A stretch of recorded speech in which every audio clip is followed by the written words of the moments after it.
आणि यानंतर आपण थेट अयोध्येमध्ये जाऊया। माझा सहकारी गणेश ठाकूर आपल्या सोबत आहे।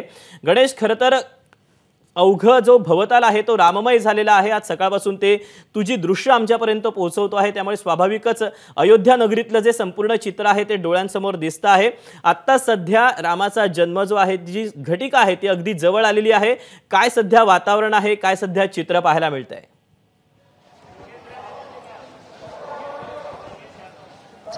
दीपक, मी अगदी मंदिर परिसरामध्ये आहे। इथून मागूनच भक्तांना आत सोडलं जातं। आता सध्यासाठी हा द्वार बंद केला गेलाय, कारण जे भक्त काही वेळापूर्वीपर्यंत इथं होते ते आत गेलेत। मात्र आता आत पूजा अर्चा सुरू आहे, अभिषेक सुरू आहे आणि आपण जे आपल्या प्रेक्षकांना दाखवतोय, इथं प्रत्येक या शहराच्या प्रत्येक भागामध्ये मंत्र उच्चार ऐकायला मिळतोय।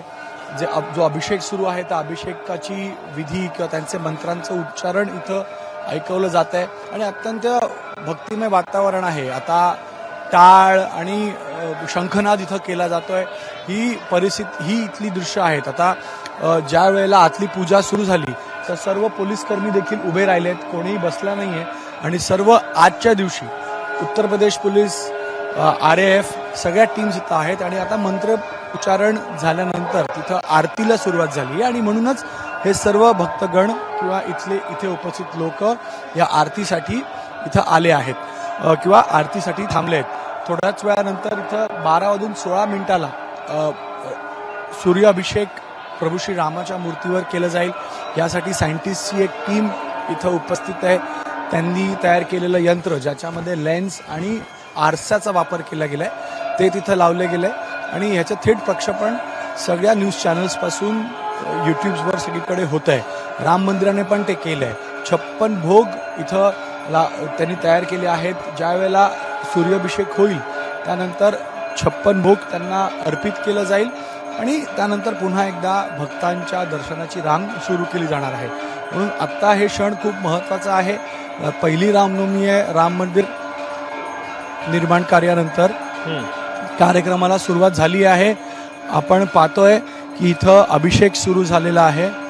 अद्भुत दृश्य या परिसरामध्ये पाहायला मिळत आहेत आणि राममय वातावरणामध्ये हे अद्भुत दृश्य आज सगळ्या राम भक्तांना देशातल्या जगभरातला पाहायला मिळत आहेत। आपण अभिषेक पाहिला। या अभिषेक सोहळ्यामध्ये लोक तिथं सूर्यकिरण किंवा सूर्याभिषेक, ज्याची आतुरतेने सर्व रामभक्त वाट पाहत होते, त्याला सुरुवात झाली आहे। जसं मी म्हणालो, एक यंत्र तयार केलं गेलं आहे, ज्यामध्ये या यंत्रामध्ये लेन्स आणि आरशाचा वापर केला गेला आहे आणि विशेष तयारी आहे। सूर्य आपण आपल्या प्रेक्षकांना आपल्या कॅमेऱ्याच्या माध्यमातून दाखवूया, कारण एक फ्रेममध्ये आपण प्रभू श्री रामाच्या मूर्तीवरती त्या यंत्रानं सूर्याभिषेकाला सुरुवात झाली आहे। तर ही तयारी मागील अनेक दिवसांपासून सुरू होती। ह्या तयारीसाठी अनेक सायंटिस्ट इथं बोलवले गेले होते आणि विशेष पूजा आजची हीच आहे, ज्याची सुरुवात झाली आहे। याआधी अभिषेक झाला, जल, दूध, दही ह्या सगळ्यांना अभिषेक केल्यानंतर आता सूर्याभिषेक आहे आणि सूर्याभिषेकामध्ये आपण पाहतोय कशा प्रकारे हे सुंदर दृश्य, अद्भुत असं हे दृश्य आपल्या सगळ्या रामभक्तांपर्यंत या आपल्या माध्यमातून किंवा इतर संस्थेच्या प्रसारणाच्या माध्यमातून पोहोचवले गेलेत। हे सर्व रामभक्त इथं आहेत। रामभक्तांना थांबवलं गेलं आहे।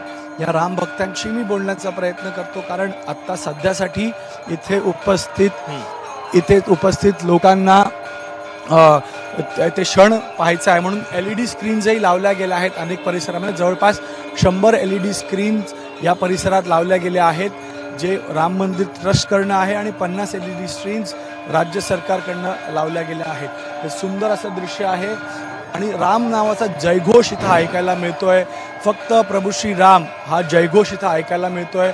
लोक आतुरतेनं आत जाण्याची वाट पाहत आहेत, पण अभिषेक सुरू असल्यामुळं लोकांना आत्ता तरी थांबवलं गेलं आहे आणि टाळ चा शंखनाद इथं आपण ऐकतोय। मंदिर परिसरामध्ये जवळपास 11 पुजारी ही पूजा अर्चना करतायत आणि जसं मी म्हणालो की 12:16 मुहूर्त होतं, त्या 16 मिनिटाच्या मुहूर्तापर्यंत हा अभिषेक होणार आहे आणि पूर्ण मंदिर परिसराच्या आजूबाजूला अत्यंत राममय असं हे वातावरण झालेलं आहे।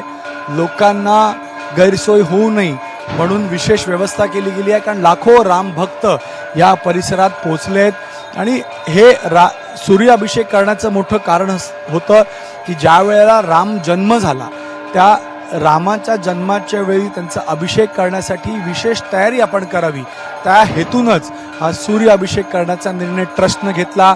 विधीनुसार आणि परंपरेनुसार ही झालेली आहे. अयोध्येमध्ये असं म्हणतात की ज्या वेळेला प्रभू श्री रामाचा जन्म झाला त्यावेळेला त्यांचा सूर्याभिषेक झाला होता आणि म्हणूनच हा जन्म सोहळा किंवा रामनवमीच्या दिवशी जन्म वेळी हा अभिषेक व्हावा ही ट्रस्टची इच्छा होती आणि ती झालेली आहे. यानंतर आरतीला सुरुवात होणार आहे. आरती केली जाईल. शृंगार आरती याला आपण म्हणतो. या शृंगार आरतीमध्ये प्रभू श्री रामाच्या मूर्तीला जे सजवलं गेलेलं आहे त्या शृंगार आरतीमध्ये विधीनुसार ती शृंगार आरती केली जाते आणि ती शृंगार आरती आता सुरू आहे सूर्य अभिषेकासोबतच. आणि यानंतर पुन्हा 56 भोग त्यांना अर्पित केलं जाईल आणि नैवेद्य ज्याला आपण म्हणतो इथं 56 भोग 56 पदार्थाचं नैवेद्य प्रभू श्री रामाच्या चरणी अर्पण केलं जाईल आणि त्यानंतर हेच नैवेद्य भक्तांना, आणि इथे भक्त सोडले गेले बघा, इथं भक्तांना सोडलं गेलंय. भक्त इथं लहान मुलं सगळे आत गेलेले आहेत. या राम भक्त जय श्रीरामचा जयघोष करत आत चाललेले आहेत. ही गर्दी आहे राम भक्तांची, ही भक्ती आहे राम भक्तांची. मी इथं अनेक असे प्रसंग पाहिले. काही अपंग व्यक्ती आले, लहान मुलं आली, पाय त्यांचे पायांना चटके बसत आहेत पण तरी त्याची चिंता न करता हे सर्वजण इथे येत आहेत. युवा वर्ग मोठ्या प्रमाणात मी इथं पाहतोय. हे युवा वर्ग इथून पुढे जाताना या मंदिर परिसराच्या आत जाताना, कारण सूर्याभिषेक सोहळा हा पार पडलेला आहे म्हणून हे सर्वजण आजच्या दिशेला जाताना ही गर्दी आहे. अशीच गर्दी आज सबंध दिवस सुरू राहणार आहे. रात्री 11 वाजेपर्यंत आज या राम भक्तांना प्रभू श्री रामाचे दर्शन करता येईल. आज विशेष म्हणून 3:30 वाजता पहिली आरती किंवा त्यांचे कपाट उघडले गेले आणि त्यानंतरपासून रात्री 11 वाजेपर्यंत हा भक्तांचा फ्लो असाच सुरू राहील. आज दर्शन घेतले 11 वाजता मंदिराचे कपाट बंद केले जाणार आहेत. म्हणून 11 वाजेपर्यंत राम भक्त लाखोंच्या संख्येमध्ये या परिसरात पोहोचतील आणि आजचा दिवस खूप महत्त्वाचा आहे. आपण पाहतोय की अनेक वर्षांचं स्वप्न होतं, लोकांचं स्वप्न होतं की हे राम मंदिर उभं राहावं आणि राम मंदिर उभं राहिल्यानंतरची पहिली रामनवमी, या रामनवमीच्या दिवशी आपण प्रभू श्री रामाचे दर्शन घ्यावे ही प्रत्येक रामभक्ताची इच्छा असते. म्हणून देशाच्या वेगवेगळ्या भागातनं इथं लोक पोचतायत, लोक पोचून दर्शन घेत आहेत आणि भक्तिमय वातावरण आहे. अनेकांच्या डोळ्यातनं अश्रू मी पाहिले. रोमांचित करणारा असा हा क्षण आहे. खरं तर नागरशैली पद्धतीनं हे सगळं जे राम मंदिर आहे ते बांधण्यात आलेलं आहे आणि या सगळ्यामध्ये आज आकर्षण सगळ्यात महत्त्वाचं आहे ते म्हणजे की इतक्या वर्षांच्या प्रदीर्घ काळानंतर प्रभू श्रीरामाची त्याच्या स्वतःच्या मंदिरामध्ये रामनवमी साजरी होते आहे आणि अशा वेळेला हा होणारा सूर्यकिरणांचा अभिषेक कशा पद्धतीनं भाविकांच्या भक्तांच्या भावना व्यक्त होत आहेत, कशा पद्धतीनं त्यांच्या प्रतिक्रिया येत आहेत?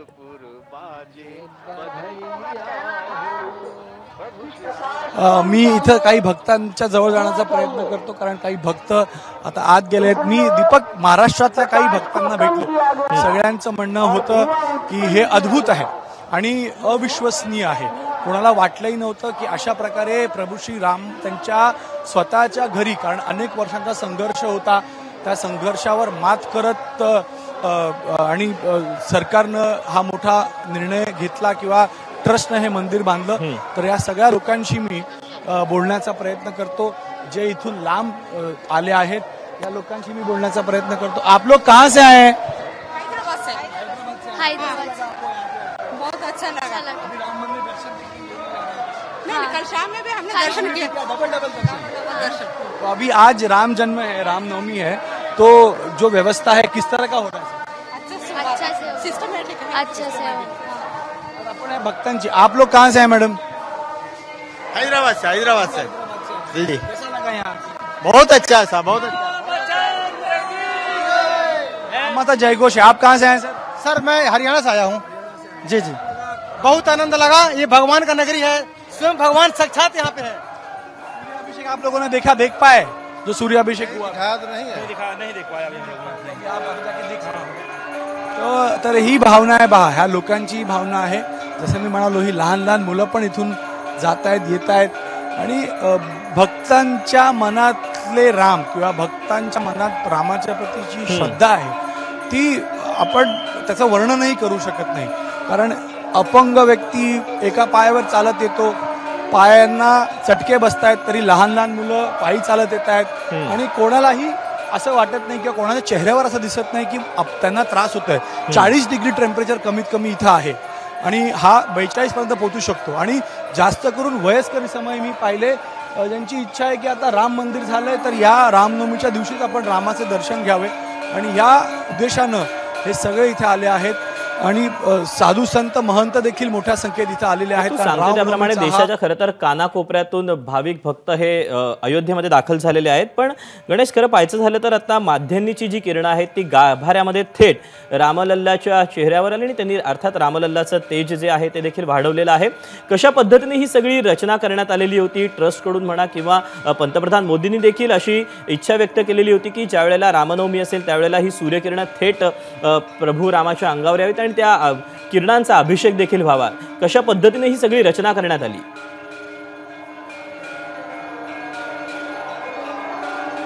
दीपक, हिंदू परंपरेनुसार आपण जेव्हा पूजा अर्चा करतो त्यावेळेला आपण देवाला अभिषेक करतो. त्यामध्ये दूध, दही, साखर, हनी किंवा तूप अशांचा ज्याला म्हणतो पंचामृतचा अभिषेक असतो. त्या पंचामृतच्या अभिषेक सोबतच आपण त्यांचा शृंगार करतो, त्यांचा टिळक करतो. म्हणून ट्रस्टचं असं म्हणणं होतं की आपण ह्या पंचामृतचा अभिषेक सोबतच वेगळा अभिषेक, सूर्याभिषेक करावा. यासाठी एक सायंटिस्टची टीम बोलवली गेली होती काही महिन्यांपूर्वी आणि त्यांना मंदिर परिसराच्या आत सूर्याची किरणं कशी पोचू शकतील आणि प्रभू श्री रामाच्या मस्तक्ष म्हणजे त्यांच्या चेहऱ्यावरती ती किरणं कशी पोचू शकतील याचा अभ्यास केला गेला. तर त्यामध्ये एक विशेष लेन्स वापरली गेली आणि सोबतच एक आरशाचा वापर केला गेला.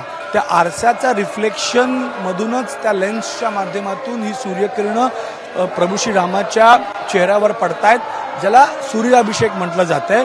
आणि विशेष तयारी केली गेली होती आणि आता आज हा सूर्याभिषेक झाल्यानंतर विशेष दिवशीही अशा प्रकारे सूर्याभिषेक व्हावा. आता ह्या व्यक्तीशी मी बोलायचा प्रयत्न करतो. बघा, ह्या व्यक्तींचा त्यांना अडचण आहे, एक पाय नाही आहे त्यांचा.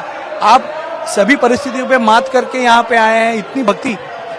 हाँ, प्रभु श्री राम का दर्शन करने की इच्छा थी, चले आए हैं. तो पैर में चप्पल नहीं है, एक पैर से आप इस क्रचेस के साथ आए हैं, तो कोई समस्या नहीं कोई है? दिक्कत नहीं है, श्रद्धा हमारी है, दर्शन करने की इच्छा थी, चले आए हैं. चेहरे पे आपके भावी समजते कितनी बड़ी श्रद्धा आहे आपकी. तर बघा, ह्या परिस्थितीवर मात करतच आपण त्यांना सिंपती दाखवत नाहीये कारण त्यांचा संघर्ष आहे, पण ते आपलं त्या संघर्षाच्या जीवनामध्येही हसत खेळत राहतात. पण आजचा दिवस त्यांच्यासाठी किती महत्त्वाचा आहे हे दाखवतं. कारण आपण 40 डिग्री टेम्परेचरमध्ये पायांमध्ये चप्पल न घालता जर इथं यायचं असेल तर ते खूप कठीण असतं, पण त्याने त्यावर मात केली कारण प्रभू श्री रामाची ती भक्ती आहे. तर यासाठीच ही विशेष व्यवस्था केली गेली कारण प्रत्येक भक्ताला वाटलं पाहिजे की आपण इथं येतोय तर प्रभू श्री रामाची व्यवस्थित सेवा होते, प्रभू श्री रामाच्या मूर्तीची सेवा होते. आजचा दिवस त्यांचा किंवा आजच्या दिवशी त्यांच्यासाठी काहीतरी विशेष करावं या हेतूनच या राम मंदिर ट्रस्टकडनं सूर्याभिषेकची संकल्पना आली आणि त्याच्यावर काम केलं गेलं. आणि आता दृश्यही पाहिलं की किती सुंदर तशी ती दृश्य होती. त्या जे सायंटिस्टनं जी रचना केली त्या यंत्रणाची किंवा या यंत्राची त्याच्या माध्यमातून सगळं ते केलं गेलं. म्हणून आताही भक्तगण आता आत गेले आहेत. मी कालपासून इथं पाहतोय, म्हणजे मी इथं काल आलो पण 15, 16, 17 3 दिवस झाले आहेत. लोकांच्या गर्दी किंवा लोकांचं येणं थांबत नाहीये. आज रात्रभर ते असणार आहे, उद्या देखील अशाच प्रकारची गर्दी असणार. म्हणून प्रशासनानं VVIP मुवमेंट्स बंद केले, रस्ते बंद केले. या राम जन्मभूमी पथावरती फक्त प्रशासनाच्या गाड्यांना, ॲम्ब्युलन्सला परवानगी होती. इतर प्रत्येक भक्ताला जवळपास 4 ते 5 किलोमीटर चालत इथं यावं लागतंय. येत आहेत, या उन्हातही येत आहेत. प्रशासनानं देखील वॉटर स्प्रिंकलर्सची व्यवस्था केली आहे किंवा कार्पेट्स तिथे टाकले गेले आहेत जेणेकरून पायांना चटका बसणार नाही. पण इतकं सोपं नाहीये इथं येणं. गर्दी आहे, बॉर्डर्सवर गाड्या थांबवल्या गेल्या आहेत. तिथून इलेक्ट्रिक बस, इलेक्ट्रिक ऑटो असं काय करत लोक इथं येत आहेत. ट्रेनने मी रेल्वे स्टेशनला गेलो होतो तर रेल्वे स्टेशनला प्रचंड गर्दी होती. जास्त करून श्रमिक वर्गासाठी ट्रेन चालवल्या गेल्या होत्या कारण त्यांच्यामधल्या भावना किंवा त्यांना इथं येण्याची संधी मिळावी यासाठी प्रशासनाकडनं ते नियोजन केलं. गणेश, तू जे सांगतोय किंवा आपण ज्या प्रतिक्रिया या भक्तांच्या सगळ्या जाणून घेत आहोत त्यामधून एक मात्र गोष्ट अशी जाणवते की मानवाच्या मनामनाला आता अयोध्या नगरीमध्ये आल्यानंतर सात्विकता आणि अध्यात्माचा एक सुगंध देखील बहाल झाल्याचं पाहायला मिळतंय. आज जर संपूर्ण दिवसभराचा विचार केला तर पहाटेची आरती असेल किंबहुना रात्री 11 आतापर्यंत मंदिर किंवा श्रीरामाचं दर्शन घेता येणार आहे। आज दिवसभर ट्रस्टकडून कुठल्या कुठल्या धार्मिक कार्यक्रमांचं आयोजन करण्यात आलेलं आहे, जसं की आता सूर्याभिषेक संपन्न झालेला आहे, या अगोदर कुठले धार्मिक कार्यक्रम झाले आणि दिवसभरात कुठले धार्मिक कार्यक्रम आणखी असणार आहेत?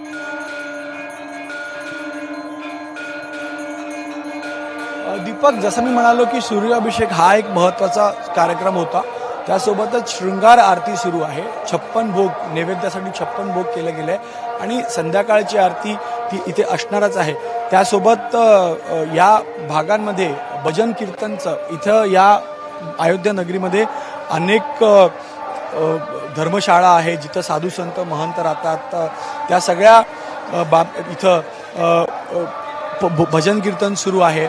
अनेक कलाकार किंवा भजन कीर्तन करणारे कलाकारांना इथं बोलवलं गेलं, त्यांच्या माध्यमातून कीर्तन सुरू आहेत, कथा वाचन इथं सुरू आहे। राम मंदिर परिसरामध्ये आश्रम आहे, या आश्रमांमध्ये विशेष व्यवस्था केली गेली आहे अयोध्येमध्ये, जेणेकरून चांगलं वातावरण, एक भक्तिमय वातावरण सर्वांना मिळू शकेल। आणि या मंदिर परिसरामध्ये देखील आपण पाहिलं सजावट केली गेली आहे, फुलांची पूर्ण सजावट आहे। आणि सूर्यतिळकच्या कार्यक्रमानंतर रामधून म्हणजे पूर्ण अयोध्या नगरीमध्ये रामधून, जय श्रीरामचं जयघोषाची रामधून सगळ्यांना ऐकायला येईल अशा प्रकारची व्यवस्था केली गेली आहे। आणि सकाळी 3 वाजल्यापासून भक्तांसाठी इथं मंदिर उभं केलं गेलं आहे, सुरू केलं गेलेलं आहे। यानंतर संध्याकाळी आरती होणार आहे, एक विशेष आरती त्याच्यामध्ये होईल आणि शरयू तटावरती किंवा शरयू तीरी देखील एक विशेष आयोजन केलं गेलं आहे। आजच्या दिवशीच्या शरयू आरतीची सकाळी तिथं आरती झाली आणि शरयू नदीमध्ये देखील अनेक भक्त जातात, म्हणून तिथंही विशेष कार्यक्रमांची व्यवस्था केली गेली, जिथं लोकांना भजन कीर्तन कथा या माध्यमातून रामाच्या नावाचं स्मरण किंवा रामा संदर्भातल्या कहाणी किंवा त्यांच्या कीर्तनांच्या माध्यमातून रामाच्या वर्णन करणारे माहिती देण्यात येईल, म्हणून ट्रस्टकडनं ही व्यवस्था आहे। मात्र VVIP मुवमेंट बंद केल्यामुळे एक मोठा फायदा आहे झाला की भक्तांना अडचण कोणती आली नाही। जर VVIP मुवमेंट असते तर गाडी रस्ते बंद करावे लागतात। यासाठीच आजच्या दिवशी पंतप्रधान नरेंद्र मोदी असो किंवा उत्तर प्रदेशचे मुख्यमंत्री योगी आदित्यनाथ असो ते आले नाहीत, कारण जर त्यांना यायचं ते आले तर जवळपास 1 ते 2 तास पूर्ण हा मंदिर परिसर बंद केला जाऊ शकतो, कारण सिक्युरिटी रिझन्स आहेत। म्हणून आव्हान केलं गेलं होतं ट्रस्टकडनं, त्याला मान देत कोणीही VIP मोठ्या संख्येत इथं आलेलं नाही आहे किंवा VIPनं येणं इथं टाळलेलं आहे, जेणेकरून राम भक्तांचा फ्लो सुरू राहील। आणि म्हणूनच राम भक्त जे येत आहेत त्यांना जवळपास 1 ते 2 तासामध्ये दर्शन करता येतं आहे, कारण VVIP मुवमेंट नाही, म्हणून यासाठी देखील प्रशासनानं मोठी खबरदारी घेतली होती आणि जवळपास हजारोंच्या गणेश, खरं तर अनेक पद्धतीनं अयोध्या नगरी ही सजलेली आहे, विशेष काळजी देखील घेतली गेलेली आहे। आणि आता आपण जो प्रसाद अर्थात भोग जो पाहतो आहे प्रभू श्रीरामांना, तो आपण आपल्या TV स्क्रीनवर पाहत आहोत। 12-16चा जो मुहूर्त आहे तो अखेर ती घटिका जी आहे ती आलेली आहे। प्रभू श्रीरामांचा जन्म झालेला आहे आणि प्रभू श्रीराम हे खरं तर जीवन जगण्याचं योग्य मार्गाचं प्रतीक आहे असं म्हटलं तर वावगं ठरणार नाही। जीवनामध्ये सत्य, नैतिकता, कर्तव्य, त्याग, प्रेम अशा सगळ्या गुणांचा समावेश, म्हणूनच मर्यादा पुरुषोत्तम प्रभू श्रीराम हे प्रत्येकाच्या मनाला भावतात, चराचरामध्ये ते देखील आहेत अशी देखील भावना भक्तांची आहे। आणि त्यामुळेच या प्रभू श्रीरामांचं दर्शन घेण्यासाठी देशाच्या कानाकोपऱ्यातून भाविक हे आता अयोध्या नगरीमध्ये दाखल झालेले आहेत। आणि अर्थातच प्रभू श्रीरामांमधले जे गुण आहेत ते आपल्या जीवनात देखील आत्मसात करून प्रत्येकजण त्यांच्याप्रमाणे त्यांनी जे आपल्याला मार्ग दाखवलेले आहेत त्यावर चालण्याचा देखील प्रयत्न करत असतो।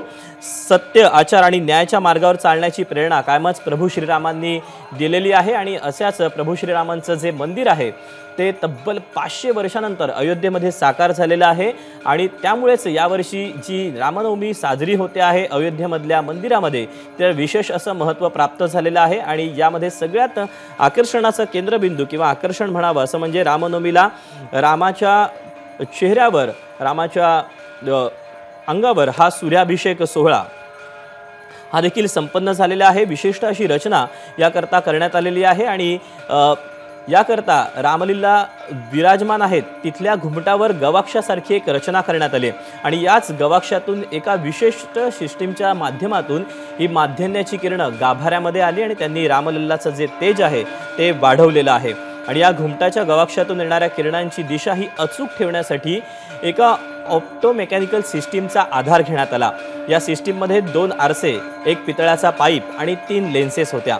यातील सगळ्यात मोठी लेन्स मंदिराच्या छतावर बसवलेली आहे आणि रामनवमीच्या दिवशी म्हणजे आजच्या दिवशी ही सूर्यकिरणं छतावरच्या रिफ्लेक्टरवर पडली आणि त्यानंतर तिथून ही किरणं पहिल्या आरशावर परावर्तित झाली आणि मग पितळेच्या पाईपच्या पुढच्या दोन्ही लेन्समधून पुढे प्रवास करत थेट गाभाऱ्यामध्ये रामलल्लाच्या समोर जो दर्पण आहे, जो आरसा आहे, तिथपर्यंत पोहोचली आणि हा आरसा रामलल्लापासून 60 अंशांच्या कोनामध्ये ठेवण्यात आलाय, जेणेकरून या किरणांचा अभिषेक थेट श्रीरामाच्या मस्तकी झाला। जवळपास गोलाकार सूर्याभिषेक 75 mm व्यासाचा असा हा होता आणि याकरता रुडकीच्या सेंट्रल बिल्डिंग रिसर्च संस्थेच्या वैज्ञानिकांनी विशेष अशी मेहनत देखील घेतलेली होती। रामजन्माच्या दिवशी सूर्यकिरणांनी रामलल्लाचा अभिषेक व्हावा अशी इच्छा मंदिर निर्माणाच्या वेळेला पंतप्रधान नरेंद्र मोदी यांनी देखील व्यक्त केलेली होती आणि याच पार्श्वभूमीवर मंदिर उभारताना सूर्याभिषेकासाठी बांधकाम तज्ज्ञांनी विशेष अशी रचना केलेली होती।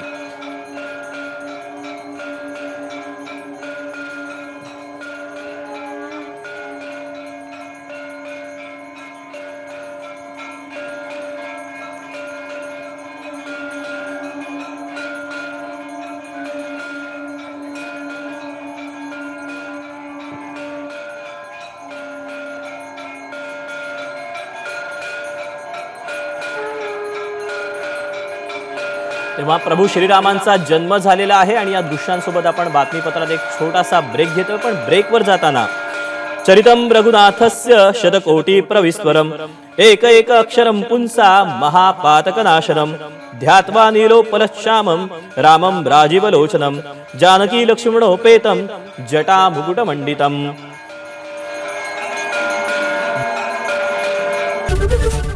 एबीपी माझा, उघडा डोळे बघा नीट।